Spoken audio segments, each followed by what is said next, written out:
बागलाण तालुक्यातील वटार येथे हृदय पिळवटून टाकणारी घटना घडली आहे। वटार या गावातील रहिवासी सागर ज्ञानदेव खैरनार यांचे एकुलते एक चिरंजीव स्वराज सागर खैरनार याचा काल 3रा वाढदिवस होता। खैरनार कुटुंब हे मोठ्या उत्साहात वाढदिवस साजरा करून मळ्यात आपल्या राहत्या घरी झोपलं होतं आणि स्वराज सागर खैरनार याला पहाटे 3 ते 4 वाजेच्या दरम्यान घरात घुसून आलेल्या अतिविषारी सर्पानं सर्पदंश केलं। हा साप इतका विषारी होता की रुग्णालयात नेण्याआधी स्वराजचा मृत्यू झाला। घरातील बालकाचा मृत्यू झाल्यानंतर या कुटुंबावर मोठा दुःखाचा डोंगर कोसळला। रात्री स्वराजचा वाढदिवस मोठ्या धूमधडाक्यात साजरा करण्यात आला आणि सकाळी अंत्यविधी करण्यात आलं। या घटनेनं वटार गावासह परिसरात हळहळ व्यक्त होतीये। कधी कुणावर कशी वेळ येईल यामुळे हे देखील सांगता येत नाही। रात्री उत्साहात वाढदिवस आणि सकाळी अंत्ययात्रा।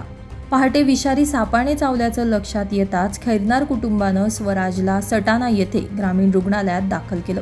रुग्णालयात घेऊन गेले असता वैद्यकीय अधिकारी यांनी स्वराजला मृत घोषित केले।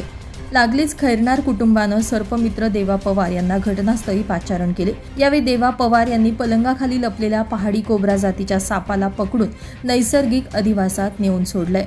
मात्र या घटनेनं संपूर्ण खैरनार परिवार आणि वटार गावावर दुःखाचा डोंगर कोसळलाय।